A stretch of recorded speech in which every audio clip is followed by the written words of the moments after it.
Cette vidéo est très spéciale pour moi.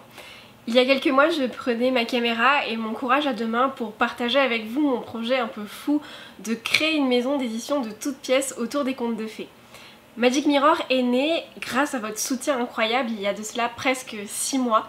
Et aujourd'hui, je suis tellement fière et tellement émue de pouvoir enfin vous présenter notre toute première parution, Ronces blanches et roses rouges par Laetitia Arnould. Que de chemin parcouru pour arriver à cet objet-là. Quand le manuscrit de ce texte nous est parvenu, ça a presque été une évidence pour moi. J'ai tout de suite été intriguée par le titre et par le conte choisi, Blanche-Neige et Rose Rouge des frères Grimm. C'est un conte que ma grand-mère me lisait quand j'étais toute petite mais que je n'avais plus relu depuis très longtemps et donc qui touchait à quelque chose de très ancien et de très enfantin, de très lié à l'enfance chez moi. J'ai suivi mon instinct, j'ai mis un petit peu de côté ma lecture en cours pour me plonger dans ce texte et je n'en suis jamais vraiment ressortie. Ma première lecture du manuscrit terminée, j'en ai rêvé. J'étais tellement imprégnée par l'histoire, par les personnages que je me suis rêvée moi-même au cœur de l'intrigue.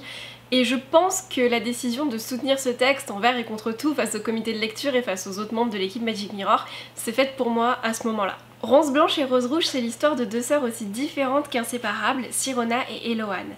Toutes deux n'ont aucun souvenir de leur passé et vivent dans une chaumière isolée avec leur mystérieuse tutrice Madame Whitecomb, jusqu'au jour où cette dernière décide de marier l'aînée, Sirona, de gré ou de force à un inconnu. Farouche et indomptée, Sirona préfère s'échapper plutôt qu'accepter le mariage, et dans sa fuite, elle se perd dans la forêt qui semble s'étendre à l'infini et qui entoure la chaumière. Si elle veut retrouver un jour sa petite sœur, elle va devoir affronter enfin l'ours qui rôde dans son sillage depuis des années, et surtout elle devra faire face à l'énigmatique pianiste qui tisse une toile composée de mélodies enivrantes dans son château où règne une nuit éternelle. C'est une réécriture intelligente et bien pensée de Blanche-Neige et Rose Rouge. On va aller creuser des thématiques déjà présentes dans le conte d'origine, comme la nécessité d'être tolérant, l'acceptation de l'autre, l'importance de la cellule familiale, ou la dualité inhérente à l'homme avec ces duels que l'on retrouve à la fois dans le conte et dans le roman, les deux sœurs et le nain et l'ours. Laetitia Arnould ajoute de nouvelles formes de dualité, notamment avec ce dédoublement de l'imago maternel entre la mère très effacée et la tutrice plutôt despotique. Il y a aussi les ronces blanches et les ronces noires, et on a une très forte opposition symbolique entre le jour et la nuit. Le pianiste est à lui tout seul l'incarnation parfaite de cette thématique de la dualité soulevée à merveille par le texte. Il porte une telle noirceur en lui, et pourtant il est tellement attachant. Il est aussi agaçant qu'émouvant, c'est un virtuose de génie et pourtant il est puéril et capricieux. Il touche au sublime par certains de ses aspects et pourtant il est complètement hideux par d'autres.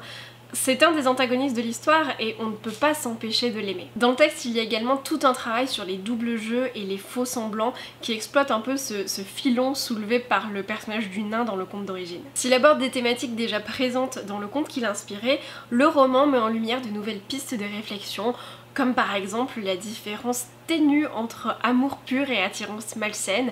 On nous parle aussi de rédemption, de vengeance. Certains clins d'œil et certaines références au texte d'origine sont vraiment jubilatoires quand on connaît le conte des frères Grimm. Néanmoins, on peut tout à fait apprécier le roman tel qu'il est si l'on n'a jamais lu le conte. Quand bien même pour les curieux, nous avons voulu pallier à ce problème-là vu que le conte n'est pas non plus très connu. On a choisi d'inclure le texte d'origine donc des frères Grimm en annexe du roman Ronces blanches et roses rouges. Laetitia Arnould modernise cette histoire tout en lui insufflant quelque chose de très atemporel qui nous donne vraiment l'impression d'être resté dans un conte. On a certaines scènes, certains passages, certains lieux qui nous donnent vraiment une sensation d'éternité et d'infini. Je pense par exemple à cette chasse à l'ours qui n'en finit pas, à ce corps de chasse qui résonne tout au long du roman au même titre que les cris de l'ours. J'en parlais tout à l'heure, mais la forêt semble infinie, on n'en sort jamais de cette forêt. Il y a aussi la nuit éternelle, cette nuit des toujours très justement nommée qui englobe le manoir du pianiste et qui, même chose, ne finit pas. Aucun soleil ne se lève sur cette nuit-là. L'auteur va vraiment jouer sur le temps, sur la temporalité, sur le temps qui passe trop vite ou qui ne passe pas, sur le temps qu'il faut dompter, qu'il faut apprivoiser, et le résultat donne quelque chose finalement de très intemporel. Personnellement, je ne peux pas m'empêcher de voir dans cette histoire un petit quelque chose de La Belle et la Bête, et forcément ça a rendu ma lecture encore plus enchanteresse. Pour vous citer quelques éléments sans vous spoiler totalement l'intrigue, on a Sirona qui se retrouve piégée dans ce palais lugubre avec le pianiste, et puis il y a la relation qu'elle entretient justement avec le pianiste et puis avec l'ours qui fait vraiment penser à la relation entre la Belle et la Bête. Il y a aussi la scène de danse entre elle et le pianiste. Alors j'ouvre une petite parenthèse, mais pour l'illustration de couverture on hésitait entre deux scènes, entre celle qui finalement a été retenue où Sirona arrive au manoir et découvre ce château aux formes effrayantes, et entre la scène de valse, donc la scène de danse, de bal, appelez-la comme vous voulez, entre elle et le pianiste. Et c'est une scène vraiment très belle, c'est un passage très poétique et en même temps très très sombre et ténébreux. Bon, je ne veux pas en révéler trop, mais il y a également ces différentes malédictions qui touchent plusieurs personnages. L'ours, c'est pas une surprise, hein, si vous connaissez le conte, voilà. Mais il y a aussi d'autres protagonistes qui sont touchés par des malédictions qui font un petit peu penser à celle de la Belle et la Bête. Et il y a surtout cette thématique omniprésente de l'acceptation de l'autre dans toute cette différence et de l'apprentissage de l'amour. L'auteur a une plume très belle, très douce, très imagée, qui permet de donner lieu notamment à des endroits très poignants et très vivants. Je vous ai déjà parlé de la forêt, il y a cette chaumière aussi qui est très très bien décrite, on s'y croirait vraiment. Et moi, le lieu qui m'a le plus marqué, c'est celui dans lequel je me suis rêvée, qui m'a hantée jusque dans mes songes, c'est le château. Les descriptions du château sont vraiment saisissantes, avec cette herse complètement effrayante, avec des têtes de monstres de partout. On nous décrit les tours comme des coups de sorcière avec des chapeaux pointus. Et ce qui est à la fois fascinant et dérangeant pour le lecteur comme pour Sirona, c'est que l'extérieur du château est très alambiqué, avec beaucoup de tours de forme arrondie, etc. Et l'intérieur est très rectangulaire. Sirona a beau visiter le palais, a beau le parcourir dans long, en large et en travers, elle n'arrive pas à trouver une forme courbe, elle n'arrive pas à trouver ces tours que l'on voit de l'extérieur, et elle va passer une bonne partie du roman à essayer de comprendre l'architecture de ce manoir sans y parvenir, et je trouve ça totalement fascinant. C'est une histoire simple mais profonde et poignante, avec une héroïne atypique et des personnages hauts en couleur, qu'ils soient détestables ou émouvants et touchants comme l'ours qui passe le roman à hurler mais qui est incapable de se faire comprendre des autres et qui terrifie autant qu'il fascine Sirona comme le lecteur. Pour être tout à fait honnête avec vous, c'est un roman que j'aurais vraiment aimé lire même si je ne l'avais pas édité moi-même avec ma maison d'édition. C'est clairement le genre d'histoire qui me plaît, qui me parle et qui me fait rêver, qui me met des étoiles dans les yeux et qui se distille en moi sur le long terme en fait. Quand j'ai terminé ce manuscrit, les mots de Laetitia se sont distillés dans mon esprit pendant très longtemps. J'avais beau travailler sur autre chose, j'avais beau lire d'autres textes, je ne pouvais pas m'empêcher de penser aux personnages, à l'histoire, je ne pouvais pas empêcher mon esprit d'aller vagabonder vers cet univers-là quand il en avait l'occasion, et je pense que c'était un signe également. C'est un peu compliqué pour moi d'évoquer ce texte en restant tout à fait objective comme j'essaie de le faire d'habitude, parce que forcément j'ai un regard un petit peu maternel dessus, puisque je l'ai vu grandir, j'ai assisté à chacune de ses évolutions, j'ai participé à sa transformation, je l'ai vu dans tous ses états, j'éprouve presque plus d'émotion à le tenir entre les mains, à voir l'objet fini que quand j'ai écrit mon propre roman. Sachez qu'il est le fruit d'un véritable travail d'équipe entre l'auteur Laetitia Arnould, moi-même et l'illustratrice Minahem qui a fait un boulot de dingue pour qu'on ait la plus belle des couvertures du monde. Enfin, je la trouve, encore une fois, je suis peut-être pas objective, mais je la trouve juste sublime, je suis très très très contente. Elle a fait preuve de beaucoup de professionnalisme, elle nous a écoutés, elle a fait vraiment ce qu'on voulait. Elle a vraiment réussi à mettre des images sur les mots de Laetitia en respectant l'atmosphère et l'ambiance du roman. Chaque détail de ce livre a été pensé, a été fabriqué avec un amour inconditionnel, autant de la part de l'auteur que de ma part, que de la part du reste de l'équipe, et je pense l'illustratrice aussi. Voilà, donc si jamais vous souhaitez l'acquérir, prenez-en soin, soyez doux avec lui parce qu'il est un enfant chéri. Je tiens à remercier du fin fond de mon cœur toutes les personnes qui ont pris part de près ou de loin à la naissance de ce roman. Laetitia Arnould en premier lieu, qui est une personne adorable, féerique, et qui a écrit ce texte spécialement pour Magic Mirror Édition pour notre premier appel à texte, et c'est super grisant et émouvant de se dire que peut-être si Magic Mirror n'avait pas existé, ben peut-être que ce livre-là n'aurait pas vu le jour non plus. En tout cas, cette histoire n'aurait pas été écrite telle qu'elle l'est aujourd'hui. Merci également à tous les prestataires qui ont travaillé avec nous autour de ce livre. Merci également à mes proches qui ont été d'un sacré soutien, notamment quand j'étais prête à baisser les bras face à toutes les difficultés et tous les problèmes qu'on a rencontrés. Parce que forcément c'était le tout premier livre édité, donc on a vécu les toutes toutes les premières fois, donc voilà, tout n'était pas parfait. Merci également aux membres du comité de lecture qui sont des personnes, des lecteurs incroyables, qui lisent avec un acharnement et une avidité qui m'étonnent toujours et qui m'ont aidé à dénicher ce texte. Je pense notamment à Elodie, qui, si tu passes par là, coucou d'ailleurs, qui a eu un coup de cœur pour Rose Blanche et Rose Rouge en même temps que moi, et voilà. Elle m'a beaucoup aidée sur ce texte-là, elle a fait des relectures avec moi, etc. Donc merci Elodie si tu passes par là.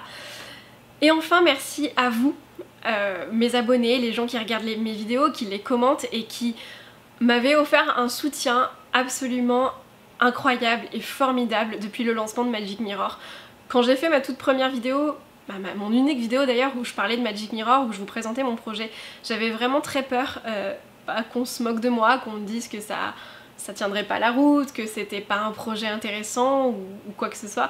Et en fait non, vous avez tous été là, tout simplement, vous m'avez soutenu, vous m'avez envoyé des mails, des messages, vous continuez de le faire d'ailleurs, et ça c'est vraiment la chose qui me manquait, c'est la chose dont j'avais besoin, et c'est ce qui m'a permis de tenir le coup quand il y a eu des problèmes, quand il y a eu des obstacles à franchir. C'est vraiment vous qui m'avez permis d'aller au-delà et de tenir le coup et de mener ce projet à bien. Donc ce livre-là, il est aussi un peu pour vous, et il est même carrément pour vous quoi. D'ailleurs, on vient de passer le cap des 1000 abonnés et c'est juste dingue. Pour tout vous dire, quand j'ai lancé ma chaîne YouTube il y a un peu plus d'1 an, je m'étais dit, si un jour j'arrive à 1000 abonnés, c'est bon, je pourrais limite arrêter la chaîne, j'aurais atteint quelque chose quoi, j'aurais atteint mon but, j'aurais fait les choses bien en fait. Et ça y est, on y est. Alors je vous rassure, j'arrête pas YouTube, mais voilà, c'est vraiment un petit accomplissement pour moi, je suis très contente et ça me touche beaucoup. D'ailleurs je pense que Lemon June n'est pas vraiment étrangère à cette affluence de nouveaux abonnés, donc je lui dis un énorme merci, je lui envoie plein de bisous. Mais le problème c'est que depuis qu'on a passé le cap des 1000 abonnés, j'ai beaucoup plus de commentaires que d'habitude, et j'ai un peu de mal à gérer tout ça, surtout que ça tombe en même temps que le lancement de Rose Blanche et Rose Rouge. Donc j'ai un petit peu de mal à répondre à vos commentaires, je suis vraiment désolée, je vais essayer de reprendre les choses en main à partir de la semaine prochaine quand j'aurai un peu plus de temps. Mais ne vous inquiétez pas, je lis vos commentaires, ils me font plaisir comme pas possible. Mais là j'ai pas eu le temps ces derniers jours, je vous promets de vous répondre très rapidement, le plus rapidement possible. Si je vous ai donné envie de le découvrir, vous pouvez l'acheter directement sur notre boutique en ligne. Alors il sera également disponible sur Amazon, sur les autres plateformes de vente et est commandable chez votre libraire assez rapidement a priori. De toute façon l'info sera relayée sur notre page Facebook de Magic Mirror. Mais c'est mieux pour nous que vous le commandiez sur notre site, sur notre boutique. Pourquoi ? Parce que Amazon, je sais pas si vraiment je peux en parler, mais Amazon prend un certain pourcentage sur les livres, et c'est de l'argent, le pourcentage que prend Amazon qui est quand même assez conséquent, c'est de l'argent qui ne sera ni reversé à l'auteur et qui ne sera pas non plus réinvesti chez nous pour des prochaines parutions, pour des prochaines publications. Donc vous pouvez très bien le commander sur Amazon, mais si vous voulez vraiment soutenir une petite maison d'édition indépendante qui se lance sur le marché, le mieux c'est de commander directement chez nous puisque ça réduit les intermédiaires et du coup ça vous permet, tout en achetant un livre, de soutenir notre maison d'édition et de participer d'une certaine manière aux prochaines publications. Je fais une toute petite parenthèse pour vous préciser ça, même si c'est pas vraiment intéressant, c'est des sujets un petit peu qu'on n'aborde pas habituellement, mais pour la première année on a décidé de ne pas se tirer de salaire, de ne pas prendre d'argent sur la production de livres, tout simplement pour pouvoir rendre la maison d'édition pérenne et continuer d'éditer d'autres livres, de vous faire découvrir d'autres textes. Donc là vraiment, si vous achetez le livre sur notre boutique, vous payez l'auteur, vous rémunérez l'auteur pour son travail et vous nous permettez de travailler sur les prochains textes. Voilà. En sachant également que pour récompenser ceux qui feront la démarche de venir acheter directement sur notre boutique, on a mis en place certains petits avantages, notamment les marque-pages. C'est-à-dire que vous pourrez acheter des marque-pages de Magic Mirror, on en a déjà un, il y en a un deuxième qui est en production, uniquement sur notre site, ils ne seront pas disponibles sur les autres plateformes de vente, donc ceux qui commanderont sur notre site pourront également commander les marque-pages. Mais ce qu'on fait aussi, c'est que toutes les 10 commandes passées sur notre boutique, on glisse un goodies dans le colis, donc c'est un cadeau. Bon, si vous avez des questions sur tout ça, n'hésitez pas à me les poser en commentaire, j'y répondrai directement. Ou alors si vraiment il y en a beaucoup, ou si une question revient particulièrement, peut-être que je pourrais vous faire une vidéo, une sorte d'FAQ là-dessus sur ma chaîne. On en a déjà fait une sur la chaîne de Magic Mirror, hein, mais voilà, je pourrais en faire une plus personnelle. Je vous mets tous les liens utiles en barre d'infos, le lien de la boutique, le lien vers la présentation de Laetitia Arnoult si vous voulez connaître un petit peu l'auteur. Il est temps pour moi de vous dire au revoir, merci à vous de m'avoir regardé jusque là. Je suis désolée, cette vidéo était peut-être un peu plus déstructurée que les autres, mais parce que c'est la toute première que je n'écris pas. Voilà, c'est la première fois, on me pose souvent des questions sur comment je fais mes vidéos, peut-être qu'un jour j'y répondrai, je sais pas, dans une FAQ ou quelque chose du genre, mais je prépare mes scripts à l'avance, j'écris mes vidéos, et celle-ci, c'est la première que je tourne sans être vraiment préparée parce que, je sais pas, c'était un peu compliqué pour moi de me poser et de parler de ce texte de façon objective. J'arrivais pas à créer une vidéo comme je le fais d'habitude, donc je me suis dit que le meilleur moyen de vous en parler, ce serait peut-être de poser ma caméra et de me lancer. C'est ce que j'ai fait, donc je suis un peu navrée si ça ressemble pas aux vidéos d'habitude, si c'est un petit peu moins construit, un petit peu moins structuré. J'espère que ça vous aura tout de même intéressé, je vous dis à très bientôt, je vous souhaite de belles lectures, de merveilleuses découvertes et j'ai très hâte de vous retrouver pour le prochain épisode du Conte à l'écran.